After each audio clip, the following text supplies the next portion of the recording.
Hey guys, welcome back to the Great Ace Attorney Chronicles! Resolve. I have to be honest, I had a big blunder uploading this episode because I actually already have recorded it and I thought I had uploaded it, but I apparently forgot. And for some reason that episode just vanished, and now I'm recording it for the second time. Thanks for Fraser, by the way, who pointed out that this episode was actually missing. So I'm now recording it again so it can be uploaded and yeah, the playthrough can be complete. So thanks again, Fraser, for pointing that out. You can find his channel in the description down below. Check out his channel. He's a gamer at heart and has very nice taste. On his channel you can find other playthroughs and other games that are just awesome. Just check out his channel, subscribe to him. He's an awesome dude. So thanks again, Fraser, for your help. So let's get into it, the anomaly of the note. I do remember now. 'Twas a week ago. Peradventure, that note was delivered unto me. On the day writ therein, I did tarry a long hour at the Slug and Salad, yet nobody came. Thereafter, in the evening, I shared the company of the Japanese fellow. I did see the note had vanished. I don't know what you mean. You think I snuck into this man's room, do you? Why would I? I can point out the villain here, and as for that torn-off piece of the envelope, I don't know anything about it. Okay. I do remember now. Kind of. You now claim to have received this letter, do you, Mr. Shamspeare? Faith, 'tis so, my lord, and I would swear to have set it upon the table in my humble lodgings. Yet 'tis clear to me now that since I returned from the tavern that night, I have not laid eyes upon it. Well, that being the case, young lady, it would appear that your testimony was... A lie? Is that what you think? How unfair of you to think I'm the one lying. I beg your pardon? I'm just a fledgling artist, as I said, and fledgling artists don't lie. That note was delivered to me at my address. Besides, we all know who the liar around here is. If that's true, Miss Green, how do you explain the facts? This part of the envelope was, without question, found in Mr. Shamspeare's room. I don't see why I should explain. Sorry? I'm a fledgling artist. My job here is just to say what happened, that's all. It's your job to give the explanations and the proofs.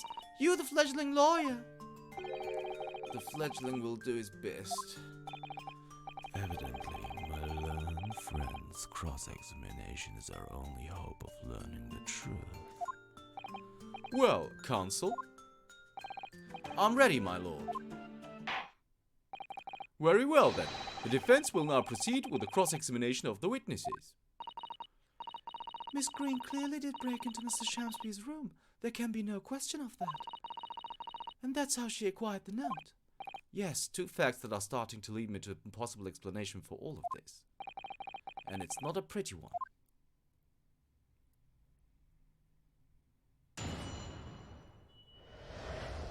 The anomaly of the note. I do remember now that was a week ago. Peradventure that was delivered unto me. Yeah, sure. We're gonna press, of course. And can you shed any light on the contents of that note at all? Nice, sir. 'Tis as strange to me as a foreign tongue. Even with a knowledge of literature as great as mine, oh, no, verily, 'tis impenetrable. But Mr. Duncan Ross had lodgings in the same household as you. And in fact, he was your neighbor, so surely you knew him, didn't you? Lack, if the choice is betwixt, I knew him, and I knew him not, then 'tis with foreboding that I be forced to be declare we were by some small measure acquainted. Despite your claims, though, you followed the note's instructions and went to the Slug and Salad. Presumably there was nothing to do with your knowledge of literature. Marry, naught will have the better of me, sir, save for the lure of curiosity. So 'tis true, I was compelled by my own eager heart to betake myself to the tavern. Yet in the end, my curiosity was not satiated. On the day writ therein, I did tarry a long hour at the Slug and Salt, yet nobody came. Yeah, okay. Okay, so even after waiting for an hour, nobody appeared? Well, yes, sir. 'Tis as thou sayest. Really? You paused for a moment before you answered. In truth, when thou asked whether nobody appeared, I did suddenly recall. Really? Do you mean to tell the court that somebody did appear after all? I was not alone that night at the Slug and Salad, my lord. No, 'tis returning to me now. I did treat my lips to almost clear water, and mine innards to a premium crust of bread. And all around me danced a great many companions. What do you mean? Flies, sir, flies. Good lord. In the name of Beelzebub, what were they? Fairies, perchance, from a midsummer night's dream, come to taunt me? I think they were just flies.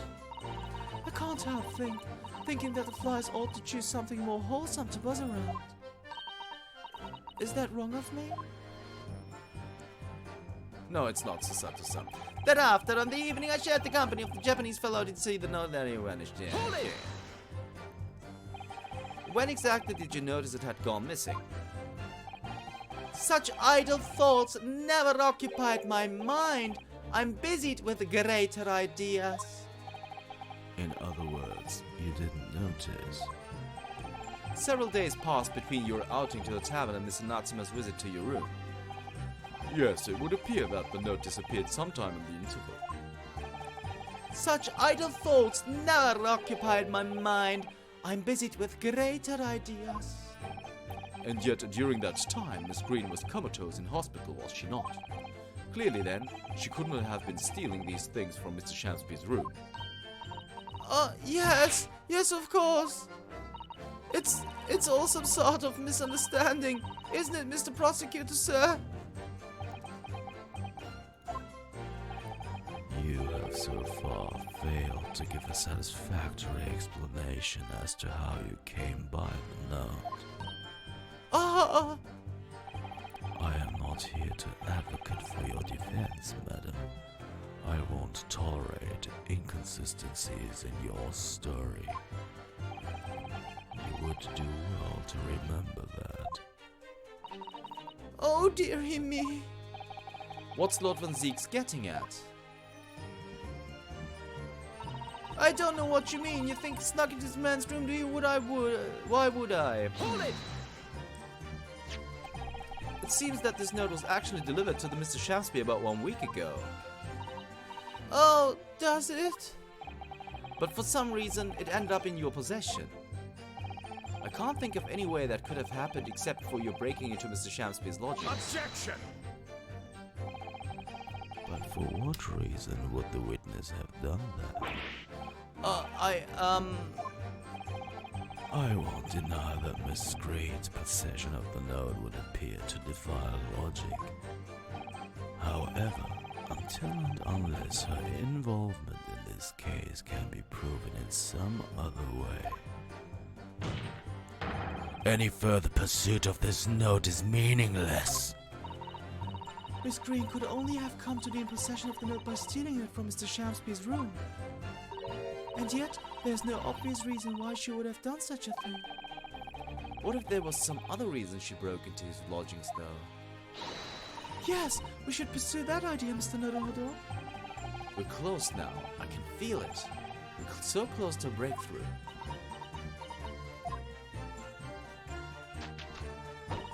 I can point out the one here, and as for that torn-off piece of ammo, I don't know anything about it. Yeah, okay, we're gonna press, of course.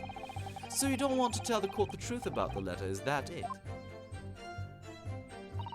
I'm a fledgling artist, remember? Artists are nearly always introverted characters. introverted, fie, this fledgling doth readily cast aspersions about my nature. Yet I am an angel, a seraph, birds do harmonize with my song, the wind doth frolic on my wing. O pity, wherefore dost thou accuse one so pure of heart, ample woman? Pure of heart? I don't think so. Even a fledgling like me can see you're just a failure.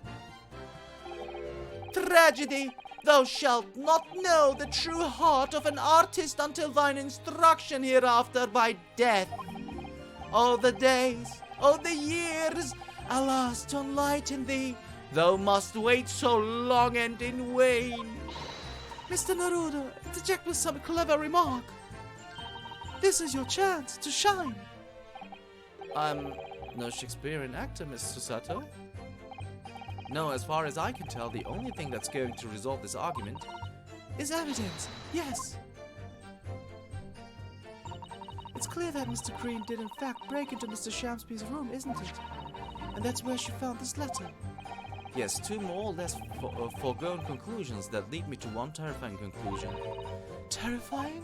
Yes, I'm afraid to say that the outcome of this cross-examination may well change how we look at this case completely. Okay, so I have to remember what to do here. Since I'm replaying this, I don't really know what to do, guys, to be honest. Nobody came. I did see the note had vanished. Don't know what I snuck into this note. Do you? Why would I? The connection. Why would I sneak into his room? Why would you sneak into his room?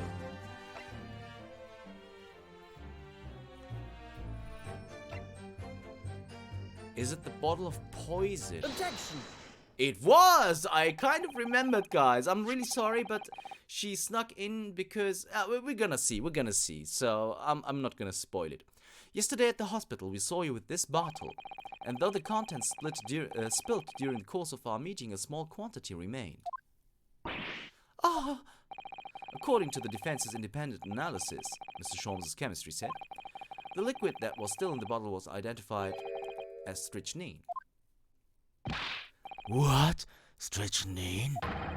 The very same poison that afflicted Mr. Shamspeare? Miss Green, you broke into this man's lodgings. For one reason and one reason alone. To cover the end of the pipe that feeds the gas lamp in Mr. Shamspeare's room with poison. Can this be? You broke into my room to... It may seem incredible to the court. But from the remaining clues, there is only one logical conclusion with that we can reach. The person who attempted to take Mr. Shamspeare's life with poison was you, Miss Olive Green. Oh dear, oh dear, oh dearie me.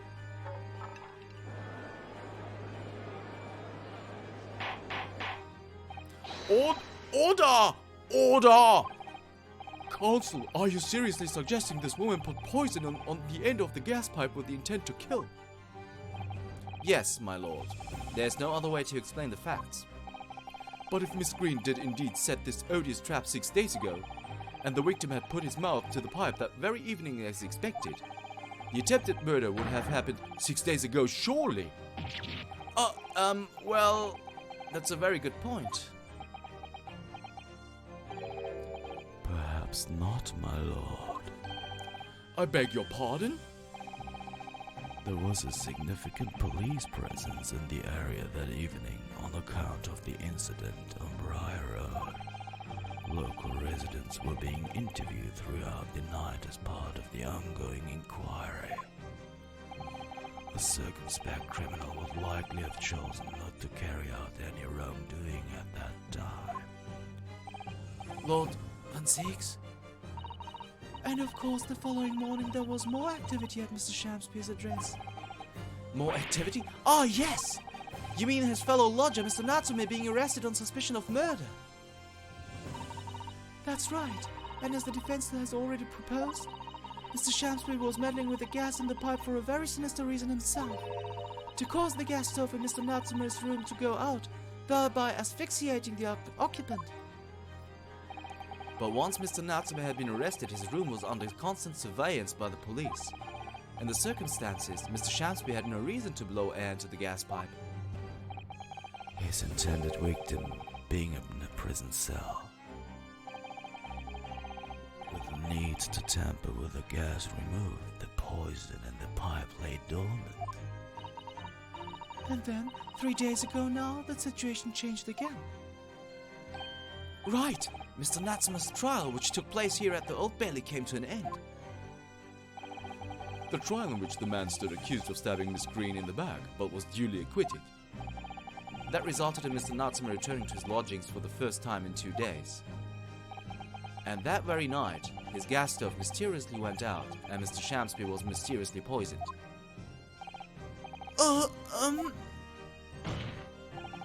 In conclusion, the poison that was present on the mouth of the gas pipe had been put there in the victim's room some 4 days earlier. Larry! With that new understanding, it becomes clear that this letter was all part of the plan. What plan? The court will recall that the note gave instructions to visit the Slug and Salad at 5 o'clock, and that the recipient should tell nobody else. The reason for those instructions are now clear. To ensure that the lodger would not be at home at the stated time. To make sure I wasn't home? Exactly. While you were out, Miss Green could safely slip into your room, knowing that she wouldn't be disturbed.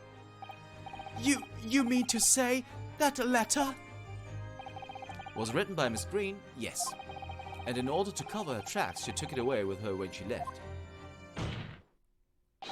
Just after she smeared poison over the mouth of the gas pipe in your room.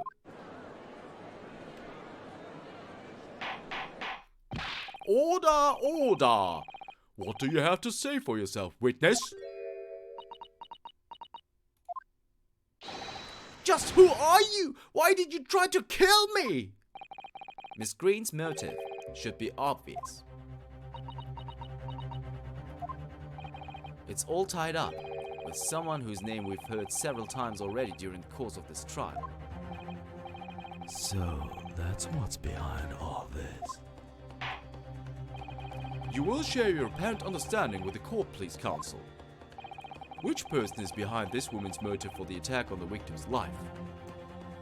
Well, that's an easy one. It is Duncan Ross. Take that! Duncan Ross? That's right. Before the defendant, Mr. Natsume, took up the residence and the lodgings at Mr. Garadam's, somebody else was renting the room. Mr. Duncan Ross. I knew I'd hear the name somewhere else. It was all over the papers a month ago when the man died in strange circumstances at the haunted lodgings. That does ring a weight. Oh, of course, yes, I remember now. The young man they claimed was strangled by the convict's curse or some such. Sadly, my lord, it wasn't a curse of any kind, nor was it an accident. The man died as a result of Mr. Shamspeare blowing into the gas pipe and causing a gas to leak into the room. It was murder, plain and simple. Oh!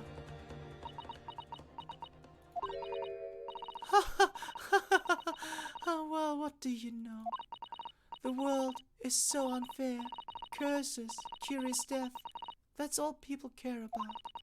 If it's an interesting story they want to know, it doesn't cross their minds that real people are involved. And once they're bored, just 1 month later, once the story's lost its appeal, everyone's forgotten it. You mean Duncan was... Mr. Ross was Miss Green's fiancé. Fiancé?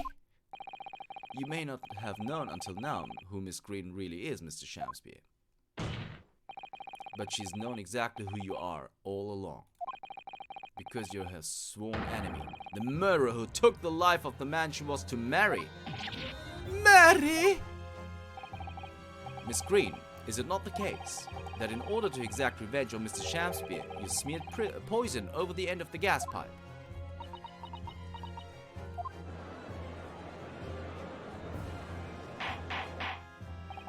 This is all quite extraordinary.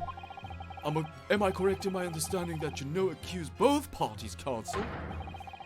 Each on different counts of murder?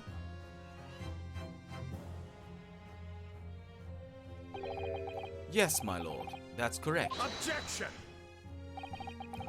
Inhaling so deeply, it appears that my fledgling learned friend has taken in a lungful of dubious gas that's causing his judgment to be clouded.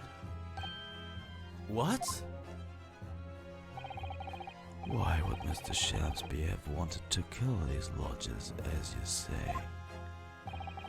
You have completely failed to provide a motive to substantiate your accusation against the man. Yes, that's right, Mr. Reaper, my liege.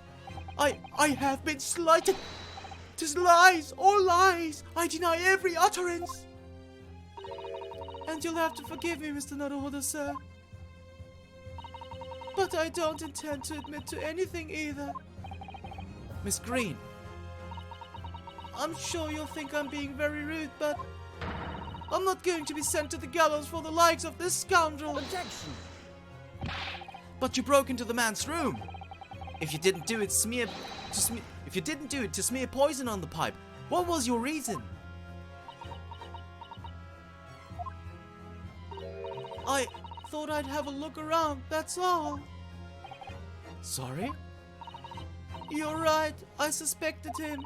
So I thought perhaps I might find some evidence or something in his room. Evidence that it was him who took Duncan's life.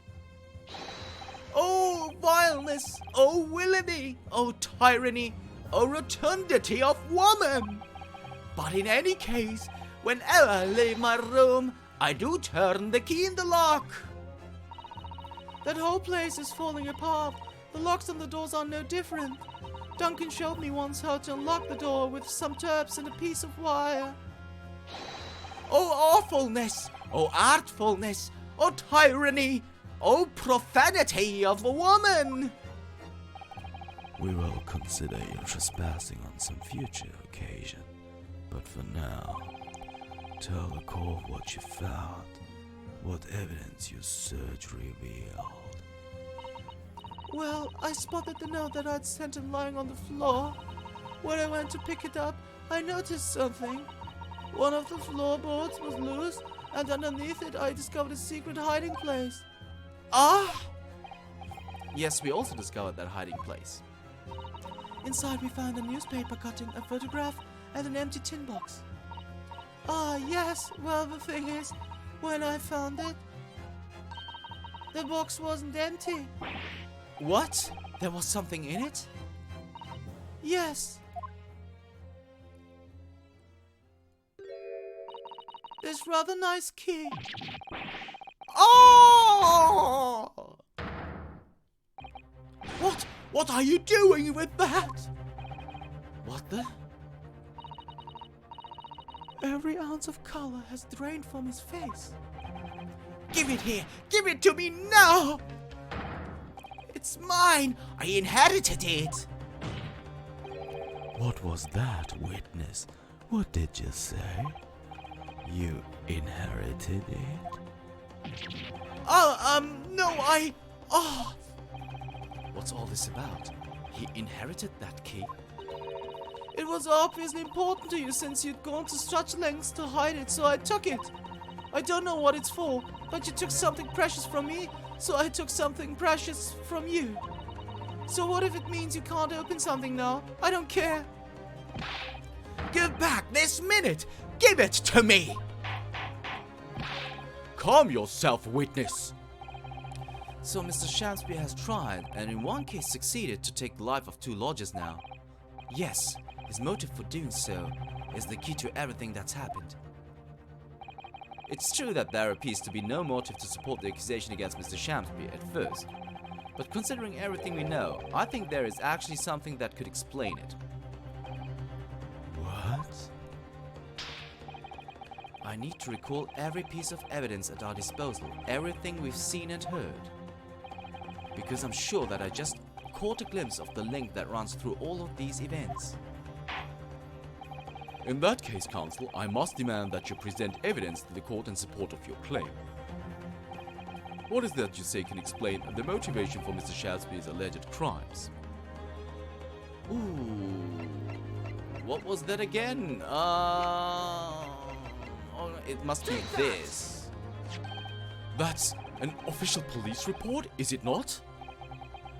The Selden file? How did you get a hold of that? Selden? The now sadly deceased Mr. Ross and the defendant Mr. Natsume have only one thing linking them. The fact that they had lodgings in the same room. And, sorry, I forgot to explain, in the capital offenders file, we can see that Mr.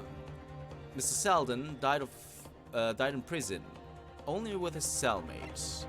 And he had been suffering, altered by his shouts, and he was actually at the same spot. So this is being explained right now, so I'm sorry if I just budged in. The fact that they had lodgings in the same room. Well, yes, we know this, certainly. A room that was formerly occupied by Selden. Until that is, he was arrested by Scotland Yard for his involvement in multiple burglaries. I see. And it so happens that the convict Selden left behind one very substantial mystery when he died. The some £1,000 worth of loot that he stole, which as yet remains to be found. Ah, yes, of course. It's coming back to me now. It's written in his file here.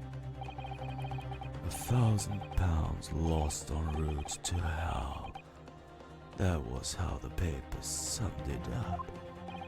And it seems that one particular fellow inmate was with the convict in his final moments.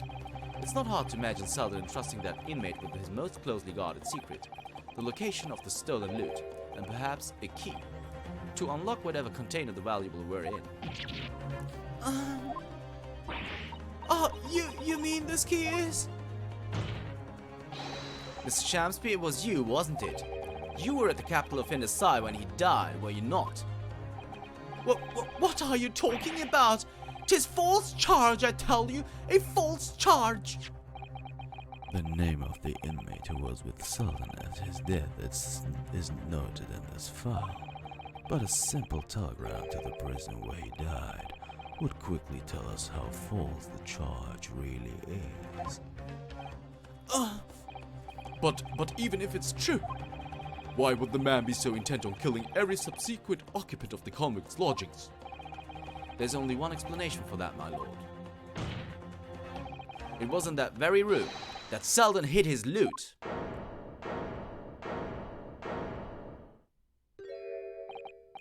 So, it all comes out. Yes, and having established that, all of Mr. Shamspeare's subsequent actions start to make perfect sense. When he was let out of prison following Selden's death, he made immediately for Mr. Garadav's lodgings in the hope of renting Selden's old room. However, the retired army man was unable to offer him the accommodation of his choice. Because Selden's old room had already been let to somebody else, Mr. Duncan Ross. Which is why Mr. Shamspeare subsequently devised his gas-based plot to kill the occupant of the room.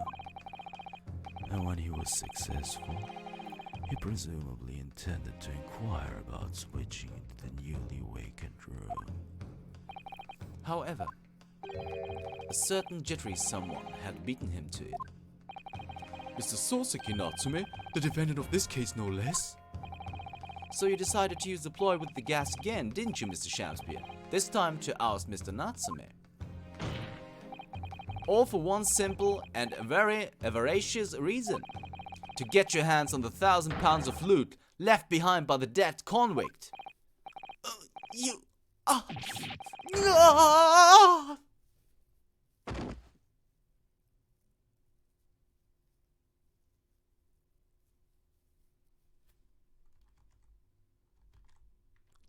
Looks like I'm gonna snuff it before they get to stretch me neck.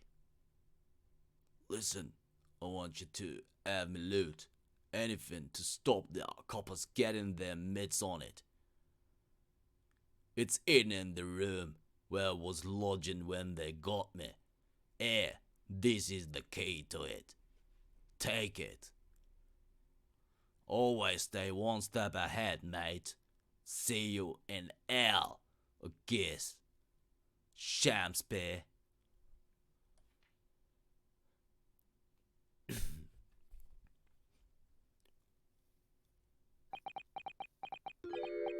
It's mine. What did you just say? It's mine. That loot is mine.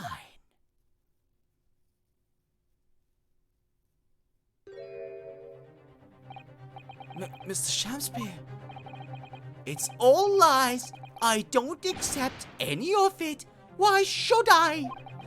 After all, you don't have a shred of evidence. You can't prove it. I killed that fellow. Forsooth, on the victim here, remember? Isn't that right, ladies and gentlemen? If I don't admit to it, there's nothing you can do.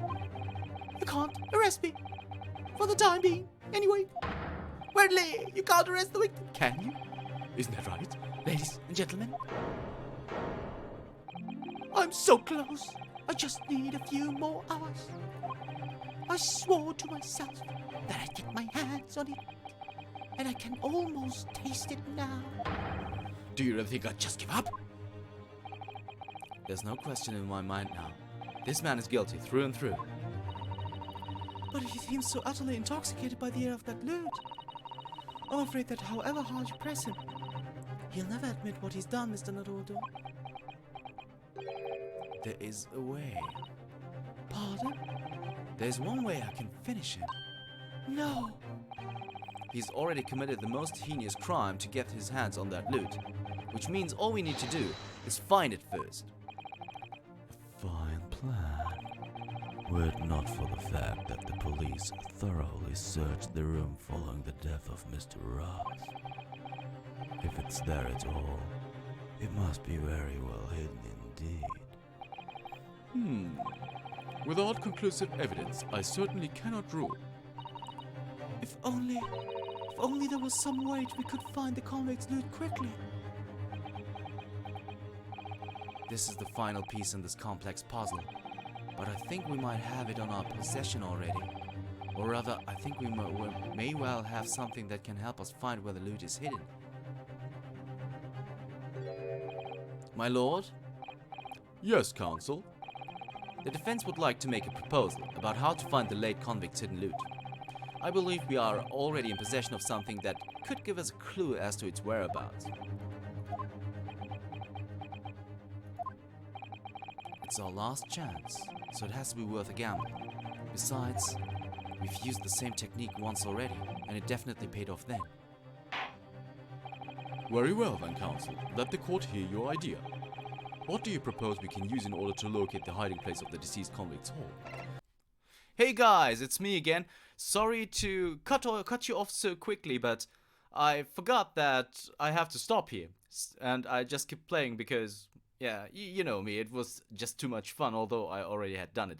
So, thanks so much for watching. It's this for this episode. I filled in the hole. Yeah, it wasn't as great as usual. It's never as great, I know. But still, thanks so much for watching, and if you want to know what I'm going to present, you'll have to tune in next time for the Great Ace Attorney Chronicles. Resolve. See you then.